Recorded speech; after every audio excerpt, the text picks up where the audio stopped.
சகோதர சகோதரிகளே, இன்றைய நாளுக்கான பதிலுரை பாடல் முதல் வாசகத்திலே எசேக்கியேல் இறைவாக்கினர் வழியாக ஆண்டவர் வழங்கிய அந்த உயிர்ப்பினுடைய அந்த வாக்குறுதி, அந்த உயிர்ப்பின் வாக்குறுதிக்கு மனிதர்கள் அளிக்கின்ற ஒரு ஆழமான உணர்ச்சி மிகுந்த பதிலேதான் இந்த திருப்பாடல் 130 காணுகின்ற அந்த அனுபவம். லத்தீன் மொழியில தே ப்ரொஃபுண்டிஸ், ஆழத்தில் இருந்து எழுகின்ற ஒரு திருப்பாடல் என்று சொல்லி அழைக்கப்படுகின்ற புகழ் பெற்ற மனம் திரும்புதல் பாடலா. அதான் சகோதர சகோதரிகளே, ஆழத்தில் இருந்து எழுகின்ற கதறல். இந்த முதல் வாசகத்தையும் பதிலுரை பாடலையும் நாங்கள் உள்ள தொடர்புகளை அலசி ஆராய்ந்தோம் என்று சொன்னால், முதல் வாசகத்திலே இஸ்ரேல் மக்கள் கல்லறைகளுக்குள்ளே கிடக்கின்றார்கள். நிலத்தின் அடியில் இருக்கின்ற ஒரு இருண்ட நிலையிலே திருப்பாடல்ல காணப்படக்கூடிய அந்த ஆள் துயரத்தில் இருக்கிற நான் உம்மை நோக்கி மன்றாடுகிறேன். பாதவர்களே, இங்கு இருக்கக்கூடிய இந்த ஆழம் என்பது இது வெறும் கடலோ கிணறோ அல்ல. பாவத்தால், ஏமாற்றத்தால், தோல்வியால் மனிதன் விழுந்து கிடக்கின்ற ஆன்மீக அதாள பாதாளம். எசேக்கியேல் சொன்ன அந்த கல்லறையும் திருப்பாடல் ஆசிரியர் குறிப்பிடுகின்ற அந்த ஆழமும் ஒரே விடயத்தை குறித்து நிற்கிறது. ஆண்டவரே, ஆள் துயரத்தில் இருக்கும் நான் உம்மை நோக்கி மன்றாடுகிறேன். என் மன்றாட்டுக்கு செவி சாய்த்தரலும். என் விண்ணப்ப குரலை உம்முடைய செவிகள் கவனமுடன் கேட்கட்டும். ஆண்டவரே, என் குற்றங்களை மனதில் கொண்டிருந்தால் யார்தான் நிலைத்து நிற்க முடியும்? ஆண்டவரே, உமக்காக நான் ஆவலோடு காத்திருக்கிறேன். என் நெஞ்சம் காத்திருக்கிறது. அவரது சொற்களுக்காக ஆவலோடு காத்திருக்கிறேன். விடியலுக்காய் காத்திருக்கும் காவலரை விட, ஆம், விடியலுக்காய் காத்திருக்கும் காவலரை விட என் நெஞ்சம் என் தலைவருக்காய் ஆர்வத்துடன் காத்திருக்கிறது என்கின்ற இந்த வரிகள். பிரியமான சகோதர சகோதரிகளே, பாபிலோனியாவிற்கு நாடு கடத்தப்பட்ட மக்கள் அவர்களுடைய பாவத்தின் விளைவாக, ஆனால் ஆண்டவர் கல்லறைகளை திறப்பேன், மன்னிப்பை வழங்குவேன் என்கின்ற இந்த தொனி இந்த சங்கீதத்திலே இளையோடி போகிறது. உலர்ந்த எலும்புகள் உயிர் பெறுவதற்கு முன்னர் அந்த எலும்புகள் காய்ந்து போனதற்கான பாவங்கள் கழுவப்பட வேண்டும். இந்த பாவத்தை யார் கழுவுவார்? ஆண்டவர் இயேசு தன்னுடைய இரத்தத்தை சிந்தி அந்த இரத்தத்தினால் அந்த பாவத்தை கழுவ வேண்டியிருந்தது. இரக்கத்தின் ஈரப்பதத்தை வழங்க ஆண்டவர் இயேசுவினுடைய இரத்தம் விலையாக கொடுக்கப்பட வேண்டியிருந்தது. அவை முதலாவது வாசகத்திலே 70 ஆண்டு காலமாக அந்த அடிமை நிலையிலே காத்திருந்து எலும்பு கூடாக அல்ல, கூடாக இருந்தாலும் ஒருமிக்கலாம், ஆனால் சிதறி போயிருக்கிற எலும்புகளினுடைய ஒரு குன்றாக மாறியிருக்கிற அந்த பள்ளத்தாக்கிலே ஆவியினுடைய வல்லமை புகுந்த வேளையிலே உயிர் பெறுவீர்கள் என்கின்ற அந்த விடியலுக்கான அந்த அறைகூவல் திருப்பாடலிலே, விடியலுக்காய் காத்திருக்கும் காவலரை விட, விடியலுக்காய் காத்திருக்கும் காவலரை விட என் நெஞ்சம் காத்திருக்கிறது என்பது திருப்பாட ஆசிரியருடைய உள்ளத்தின் கதறல். சிறையில் காத்திருக்கிற மக்கள் ஒரு நீண்ட இரவை கழிப்பதை போல இந்த இருள் எப்பொழுது நீங்கும், எப்பொழுது நாங்கள் எங்களுடைய சொந்த நாட்டிற்கு திரும்புவோம், என் உறவுகளை நாங்கள் எப்பொழுது பார்ப்போம் என்கின்ற அந்த ஏக்கம் விடியலுக்காய் காத்திருக்கிற ஒரு காவலாளியின் தவிப்போடு இங்கு ஒப்பிடப்படுகின்றது. எசேக்கியேல் கண்ட அந்த விடியலின் ஆண்டவராகிய கிறிஸ்து என்கின்ற அந்த சூரியனுடைய வெளிச்ச உதயத்திற்காக காத்திருக்கிற ஒரு ஏக்கம் இந்த சங்கீதத்தை பாடும் பொழுது நீங்கள் நினைத்து கொள்ள வேண்டும். வார்த்தை என்கின்ற பிடிமானத்தை பிடித்துக் கொள்ளுங்கள். ஆண்டவராகிய நானே உரைத்தேன், நானே இதை செய்தேன் என்கின்ற அந்த முதல் வாசகத்திலே சொல்லப்பட்ட அந்த உறுதிப்பாடு திருப்பாடலிலே அவருக்காக, அவருடைய சொற்களுக்காக அவளோடு காத்திருக்கிறேன் என்பது பிரியமான சகோதரர்களே, திக்கற்ற நிலையில் இருக்கின்ற ஒருவருக்கு பல தருணங்களில் இருப்பது இறைவன் தருகிற வாக்குறுதி மட்டுமே தான். வாழ்வின் இருண்ட நிலைகளிலே பயணம் போகின்றவர்களுக்கு, தனிமையிலே தவிப்பவர்களுக்கு இருப்பது அந்த வார்த்தை மட்டும்தான், இறைவனுடைய வாக்குறுதி ஒன்றுதான். எசேக்கியேல் சொன்ன உயிர் பெறுவீர்கள் என்கின்ற அந்த ஒற்றை வார்த்தையை திருப்பாடலாசிரியர் கெட்டியாக பிடித்துக் கொள்ள கொள்ள கற்றிருந்தார். இன்று எமக்கும் கற்றுத் தருகிறார். மாணவர்களே, ஆண்டவரிடமே பேரன்பும் மீட்பும் உள்ளது. எசேக்கியேல் கூறிய ஆண்டவர் தம் மக்கள் மீது கொண்டுள்ள அந்த பேரன்பு, மறுபடியும் கட்டுகின்ற அந்த உடன்படிக்கையின் அன்பு, அந்த அன்பினால் உங்களையும் என்னையும் அரவணைத்திருக்கிறார். அன்பானவர்களே, முதல் வாசகத்திலே நாங்கள் கண்ட அதே அனுபவம் பதிலுரை பாடலிலே எங்களுடைய பதிலாக இறைவனுக்கு நாங்கள் காட்டுகின்ற ஏக்கத்தின் துணியாக அமைந்திருக்கிறது. கல்லறையில் கிடக்கின்ற பிணங்கள் பேச முடியாது. ஆனால் உயிர்ப்பிக்கப்படுகின்ற ஆன்மா ஆண்டவரே என்று கூவி அழைக்கும் இந்த திருப்பாடல் எசேக்கியேல் வழியாக உயிர் பெற்ற அந்த எலும்புகள் பாடுகின்ற முதல் பாடலாக அமைந்திருக்கிறது. வரலாற்று பின்னணியிலே இந்த 130வது திருப்பாடல் விவிலியத்திலே உள்ள ஆழமான உருக்கமான ஜெபங்களில் பாடல்களில் ஒன்று. அது ஒரு தனி மனிதனுடைய அழுகையாக தொடங்கி ஒரு தேசத்தின் விடுதலைக்காக ஏங்குவதாக முடிவதாக காணலாம். இந்த திருப்பாடல் யாத்திரை பாடல்களில் ஒன்றாக கருதப்பட்டது. கிறிஸ்துவுக்கு முன் 538 பாபிலோனிய சிறை இருப்பிலிருந்து விடுதலையாகி மக்கள் எருசலேமை நோக்கி திரும்பிய தருணத்திலே எலும்பும் தோளுமாக 70 ஆண்டுகள் ஒரு பரம்பரை அடிமைகளாகவே வாழ்ந்து முடித்த அந்த தலைமுறை, அடிமைகளாக பிறந்த அந்த பிள்ளைகள் மறுபடியும் இஸ்ரேலுக்கு திரும்பி வருகிற வழியிலே அவர்கள் பாடிய அந்த பாடல், எருசலேம் திரும்பிய மக்கள் சிதைந்திருந்த ஆலயத்தின் படிகளில் ஏறி சென்ற பொழுது இந்த பாடலை பாடியிருப்பார்கள் என்று சொல்லி வரலாற்று ஆசிரியர்கள் சொல்லுகின்றார்கள். தங்களுடைய பாவத்தினால் நாங்கள் நாடிழந்தோம், நிலமிழந்தோம், மாண்பிழந்தோம். மனம் திரும்பும் ஒரு சமூகமாக நாங்கள் மறுபடியும் இறைவனை பிடித்து கொண்டு அந்த அதாள பாதாளத்திலிருந்து மறுபடியும் நாங்கள் ஏறி செல்கிறோம் என்கின்ற அந்த உணர்வோடு இஸ்ரேல் மக்கள் திரும்பி வருகின்ற அந்த பாடல். பிரியமான சகோதரர்களே, நீர் குற்றங்களை மனதில் கொண்டிருந்தால் யார்தான் நிலைத்து நிற்க முடியும் என்கின்ற இந்த 3வது வசனம் இன்றைய நாளிலே எங்களுடைய அவதானத்தை கொள்ளுகின்ற ஒரு முக்கியமான ஒரு வரி. ஒரு நீதிமன்றத்தில் நீதிபதிக்கு முன்னால் ஒரு குற்றவாளி நிற்க முடியாமல் கூனி குறுகி நிற்பதை போன்ற ஒரு படம் இது.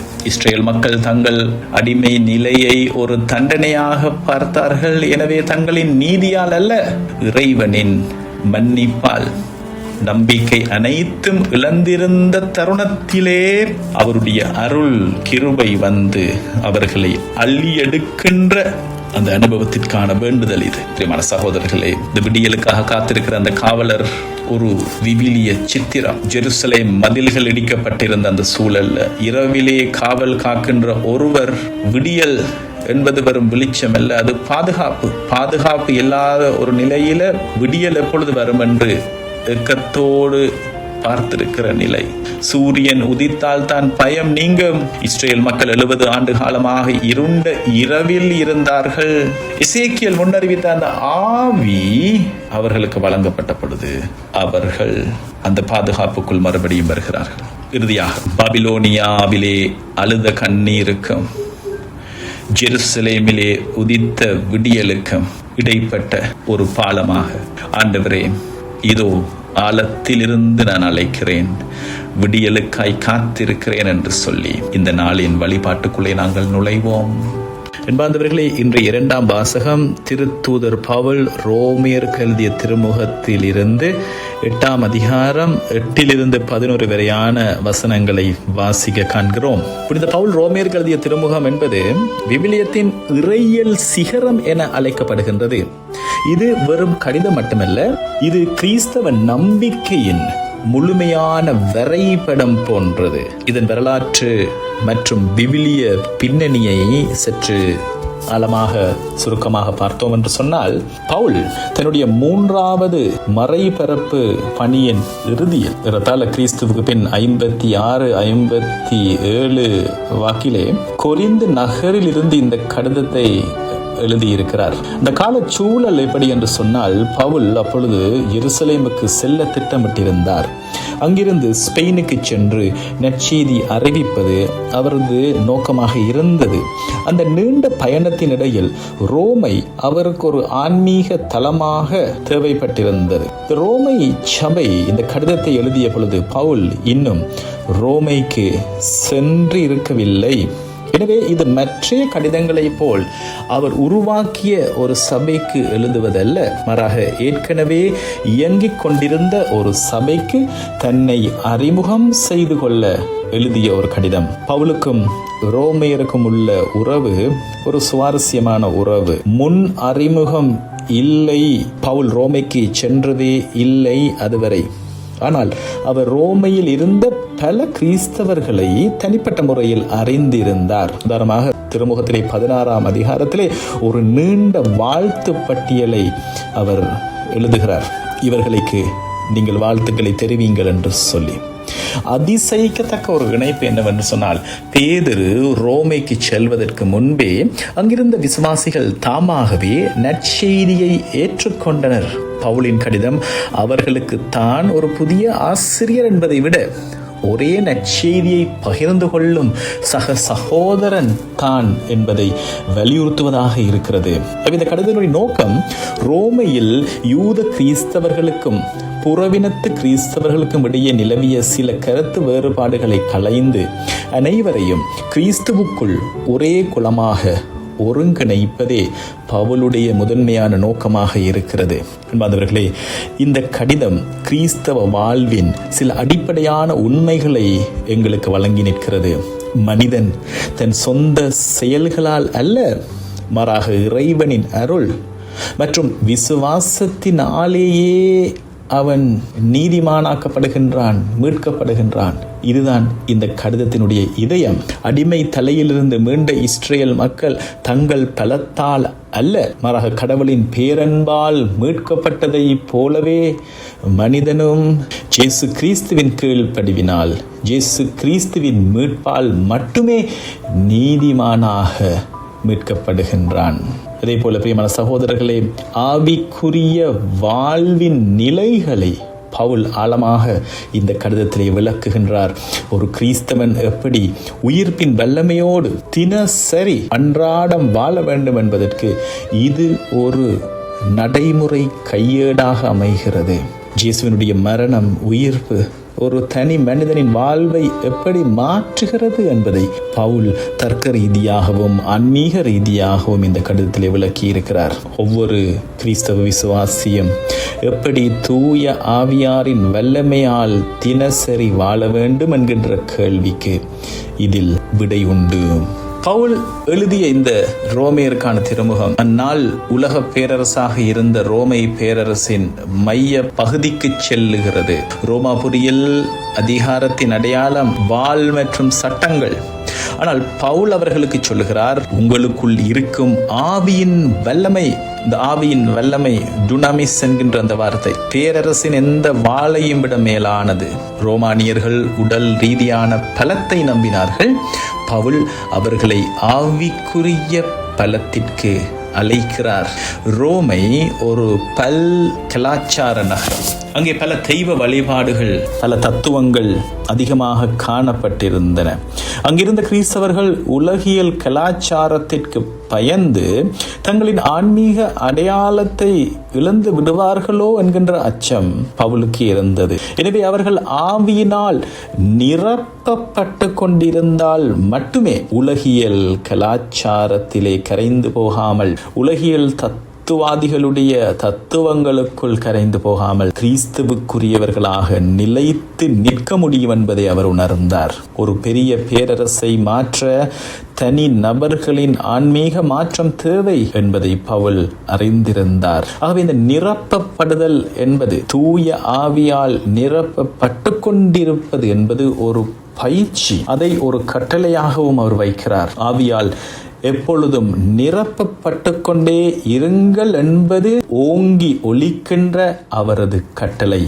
இந்த அபாயகரமான இந்த உலகிலே பேரரசின் சித்திரவதைகளையும் சோதனைகளையும் எதிர்கொள்ள உங்களுக்குள் ஒரு தெய்வீக மின்சாரம் ஓடிக்கொண்டிருந்தால் மட்டுமே உறுதியாக இருக்க முடியும் என்று பவுல் மறுபடியும் ஆணித்தரமாக அழைத்து கொண்டே இருப்பார். முதலாவது வாசகத்திலே பார்த்த இந்த எசேக்கியேல் பபிலோனில் இருந்த மக்களுக்கு சொன்ன அதே செய்தியைத்தான் ரோமையில் இருந்தவர்களுக்கு, கல்லறைக்கு வெளியே வரவும் ஆவியால் உயிர் பெறவும் அடிமைத்தனத்தை உடைக்கவும் ஒரே வழி தூய ஆவியின் நிரப்புதல், அந்த நிரப்புதல் மட்டுமே என்று பவுல் இந்த கடிதத்திலே எம்மை அழைத்திருக்கிறார். பவுல் ரோமியருக்கு எழுதியது என்னவென்றால், நீங்கள் அந்த பள்ளத்தாக்கிலே கிடக்கின்ற உலர்ந்த எலும்புகள் அல்ல, நீங்கள் இப்பொழுது உயிர்ப்பின் வல்லமையால் நடமாடுகின்ற இறைவன் தங்குகின்ற ஆலயங்கள்.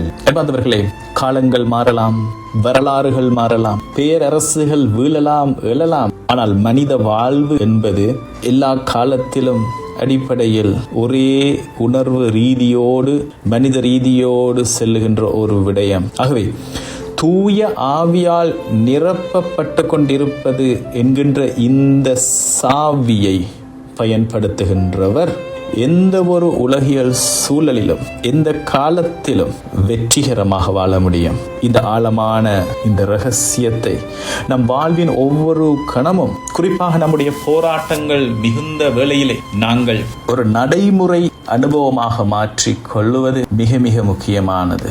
இந்த வாசக பகுதியை சற்று ஆழமாக அலசும் பொழுது பவுல் இங்கே 2 உலகங்களை பற்றி பேசுகிறார். ஊனியல்பு என்பது இது வெறும் தசை மற்றும் எலும்புகளை குறிக்கவில்லை. இது கடவுளை சாராமல் சுயநலத்திலும் பாவத்திலும் உலக ஆசைகளிலும் முடங்கி கிடக்கின்ற ஒரு ஆன்மீக கல்லறை. ஊன் இயல்புக்கு ஏதுவான வாழ்வு என்பது எசேக்கியேல் சொன்ன உலர்ந்த எலும்பு நிலைக்கு சமமானது. ஊனியல்பு என்கின்ற இந்த வார்த்தை ஃப்ளஷ் என்று ஆங்கிலத்தை அழைக்கின்ற, இது எபிரேயத்திலே பசார், கிரேக்க மொழியிலே சார்க்ஸ் என்று அழைக்கப்படுகின்ற இந்த வார்த்தை, இது மனிதனுடைய பரிசுத்தமற்ற இயல்பை குறிக்கிறது. கிரேக்க சொல்லான இந்த சார்க்ஸ் என்பது மென்மையான, அழுக்கடையக்கூடிய, பலவீனமான உடலை குறித்து நிற்கிறது.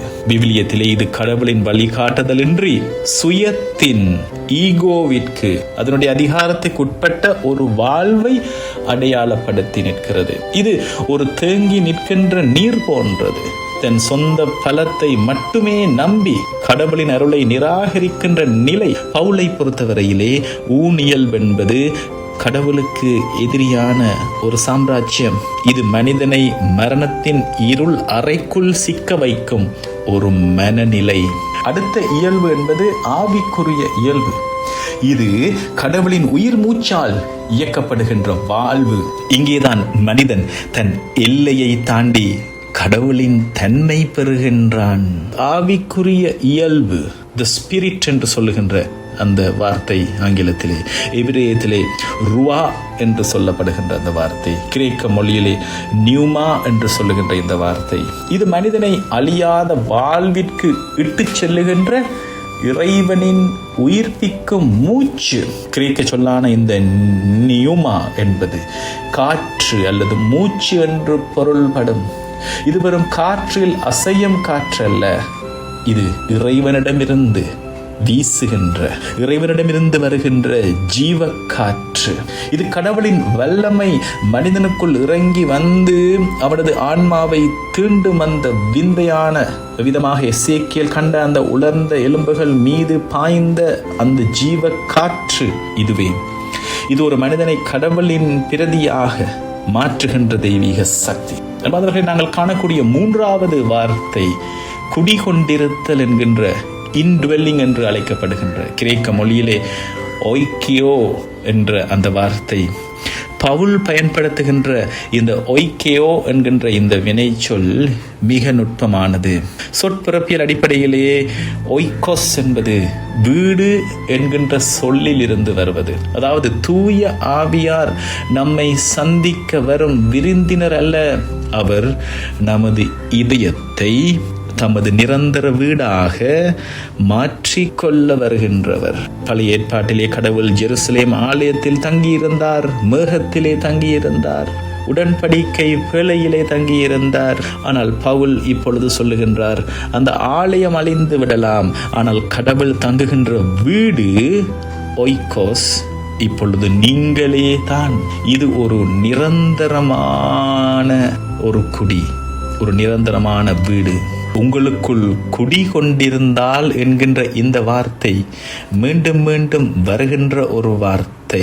எசேக்கியேல் சொன்ன என் ஆவியை பொழிவேன் என்ற அந்த வாக்குறுதி இங்கே குடிகொண்டிருக்கின்றார் என்ற நிகழ்கால நிஜமாக மாறுகின்றது. அதே ஆவி உங்களுக்குள் குடிகொள்கிறது. பவுல் இங்கே ஒரு மிக வலிமையான தர்க்கத்தை முன்வைக்கிறார். பிதாவாகிய இறைவன் இயேசுவை மரணத்திலிருந்து எழுப்பினார். அந்த பணியை செய்தது தூய ஆவியானவர். இப்பொழுது அதே ஆவியானவர் உங்களுக்குள் இருக்கின்றார். அப்படி என்றால் இயேசுவை சாவிலிருந்து உயிர்ப்பிற்கு எழுப்பிய அந்த வல்லமையான அந்த ஆவி உங்களுக்குள் குடிகொள்ளும் பொழுது உங்கள் வாழ்வு அற்புதமான ஆசீர்வாதமான வாழ்வாக மாறும். அன்பார்ந்தவர்களே, ஒரு ஆன்மீக ரகசியம் என்னவென்று சொன்னால், கிறிஸ்தவ வாழ்வு என்பது ஏதோ ஒரு முறை பெற்றுக்கொள்ளும் சான்றிதழ் அல்ல. அது ஒவ்வொரு நொடியும் இறைவனால் நிரப்பப்படுகின்ற ஒரு தொடர் ஓட்டம் போன்றது. எபேசியர் 5:18 பவுல் குறிப்பிடக்கூடிய இந்த வார்த்தை, தூய ஆவியால் நிரப்பப்பட்டு கொண்டே இருங்கள் என்கின்ற இந்த வார்த்தை கிரேக்க மொழியிலே ஒரு தொடர் வினை சொல்லாக பிரசன்ட் கண்டினியூஸ் டென்ஸாக உள்ளது. அப்படி என்று சொன்னால் அதனுடைய அர்த்தம் மீண்டும் மீண்டும் நிரப்பப்பட்டு கொண்டே இருங்கள் என்று பொருள்படும். என்பவர்களே, பவுல் சொல்லக்கூடிய இந்த ஆவியினால் பட்டுக்கொண்டே இருங்கள் என்பது ஒரு மேலோட்டமான ஒப்பனை அல்ல, ஒரு மேலோட்டமான மாற்றம் அல்ல. மாறாக இது ஆழமான ஒருவருடைய உயிரியலில் புதிய உயிரணுக்களை உருவாக்குகின்ற டிஎன்ஏயில் ஏற்படக்கூடிய ஒரு மாற்றத்துக்கு ஒப்பானது. டிஎன்ஏ என்பது ஒரு உயிரினத்தின் அனைத்து தகவல்களையும் கொண்ட ஒரு ப்ளூ பிரிண்ட். ஆன்மீக ரீதியில ஆவியானவர் நம்மிடம் குடிகொள்ளும் பொழுது அவர் நமக்குள் கிறிஸ்துவின் சுபாவத்தை பதிக்கிறார். பழைய ஊனியல்பின் சுபாவத்தை, அங்கிருக்கக்கூடிய சுயநலமாக இருக்கலாம், பயம், கசப்பு மற்றும் மரணத்தினுடைய எல்லா விதமான தகவல்களையும் கலைந்து இந்த புதிய டிஎன்ஏ என்று சொல்லக்கூடிய இந்த புதிய ஆவிக்குரிய இயல்பு, கடவுளின் அன்பு, நித்திய வாழ்வு, மன்னிப்பு, உயிர்வின் அனுபவம் என்பது தூய ஆவியானவர் நம் இதயத்திலே தங்கும் ஒவ்வொரு கணமும் அந்த பழைய அந்த சுபாவத்தை, அந்த டிஎன்ஏவை மெல்ல மெல்ல நீக்கிவிட்டு புதிய கிறிஸ்து சார்ந்த இயல்பை நம்ம ஆன்மாவிலே செதுக்குகிறார். அன்பாதவர்களே, விவிலியம் எங்களுக்கு தரக்கூடிய ஒரு தெளிவான பாதை இது தினசரி நாங்கள் எங்களை தொடர்ந்து ஆவியினால் நிரப்பிக் கொண்டிருக்க வேண்டிய ஒரு காரியம். ஆண்டவர் இயேசுவை நாங்கள் திருமுழுக்கிலே பெற்றிருக்கிறோம். முக்கியமான தருணங்களிலே நாங்கள் ஆண்டவர் இயேசுவை அனுபவிக்கிறோம். ஆனால் இந்த வாழ்வின் மாற்றம் என்பது இது அனைத்து தருணங்களின் தொகுப்பை போன்றது.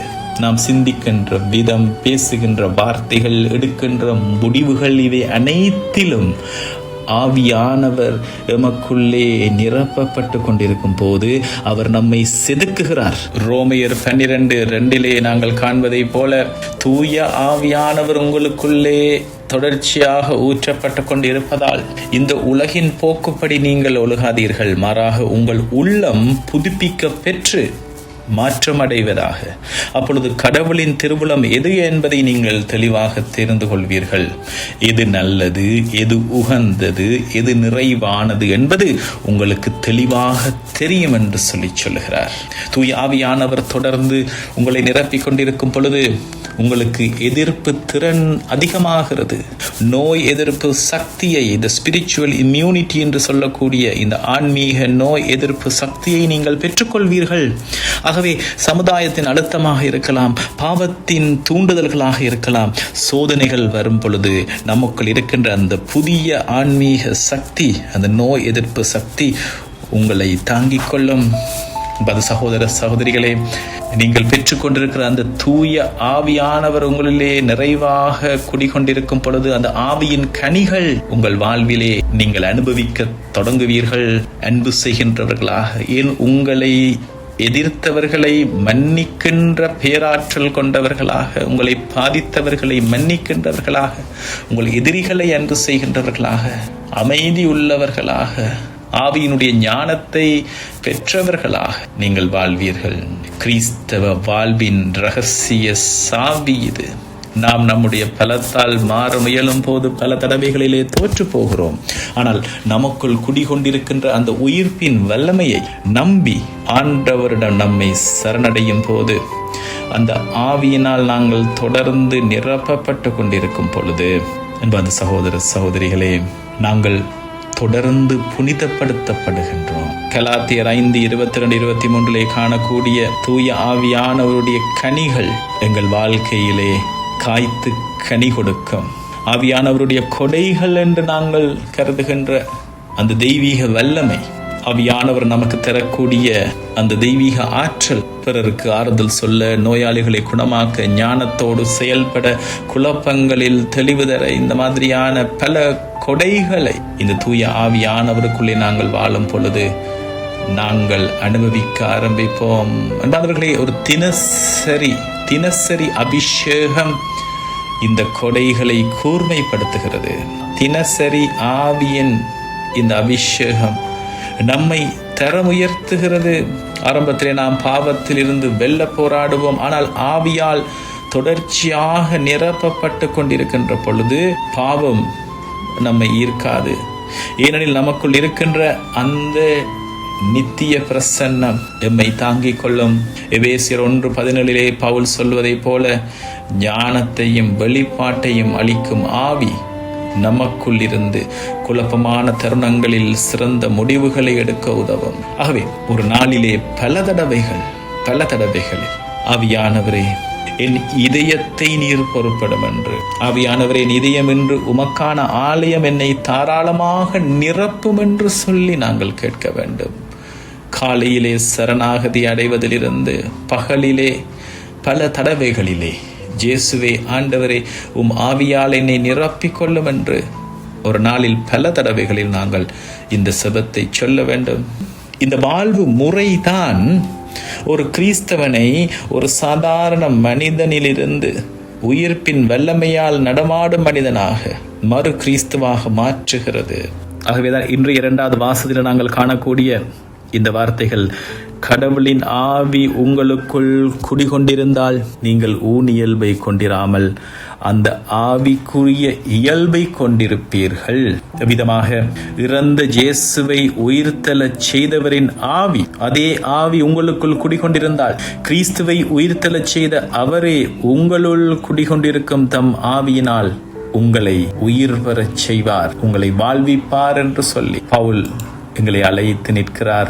தூய ஆவியானவரை, அன்பார்ந்த சகோதர சகோதரிகளே, அந்த வல்லமையை தினசரி நாங்கள் கேட்க வேண்டும். கேளுங்கள் தரப்படும் என்று தந்தை தம்மிடம் கேட்பவர்களுக்கு தூய ஆவியை கொடுப்பார் என்று லூக்கா நற்செய்தி 11:13 நாங்கள் காண்கிறோம். இப்படியாக ஒரு எம்மை நாங்கள் தூய ஆவியால் எப்பொழுதும் இணைத்து வைத்துக் கொண்டிருக்க வேண்டும். இயேசு ஆண்டவருடைய வார்த்தைகள், அந்த வார்த்தைகளால் எப்பொழுதும் எங்களை நிரப்பிக் கொண்டிருக்க வேண்டும். இயேசுவின் வார்த்தைகள் ஆவியும் வாழ்வுமாய் இருக்கின்றன என்று யோவான் நற்செய்தி 6:63 நாங்கள் காண்கிறோம். வார்த்தை மட்டுமல்ல, அந்த வார்த்தையோடு ஆவியும் இணைந்து எங்கள் வாழ்வை இயக்குகின்ற, எங்கள் வாழ்வின் ஓட்டத்திற்கு வேண்டிய உயிர்ப்பின் சக்தியை தருகின்ற ஒரு அனுபவமாக மாற வேண்டும். ஆவியால் நிரப்பப்படுவது என்பது, அன்பார்ந்த சகோதர சகோதரிகளே, வெறுமனே ஒரு சில தருணங்கள்ல மட்டும், ஒரு சில ஜெப கூட்டங்கள்ல மட்டும் நடைபெறுகிற ஒரு விடயம் அல்ல.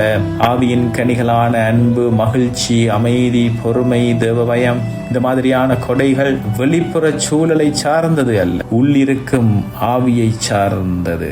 ஆவியானவர் நமக்கு ஞானத்தை தருகிறார், எங்கள் வாழ்வை எப்படி திட்டமிட வேண்டும் என்று தருகிறார். பவுல் எங்களுக்கு காட்டுகின்ற அந்த ரகசியம், ஒவ்வொரு தருணமாக மோமெண்ட் பை மோமெண்டாக வாழ்வது தான். ஒரு சவாலான சூழல் வரும் பொழுது ஆவியானவரே இப்பொழுது நான் என்ன செய்ய வேண்டும், என்ன பேச வேண்டும், ஒரு தோல்வி வரும் பொழுது உயிர்ப்பின் வல்லமையே என்னை மீண்டும் எழுந்து நிற்க செய்யும் என்று சொல்லுவதும், மகிழ்ச்சியான தருணங்களிலே ஆவியானவரை உமக்கு நன்றி என்று சொல்லுவதும் கிறிஸ்தவ வாழ்வின் மாபெரும் ரகசியமாக ஆவியால் நிரப்பப்பட்டு கொண்டு வாழ்பவர்களுடைய வாழ்வு நிறைவை தருகின்ற ஒரு வாழ்வாக இருக்கும்.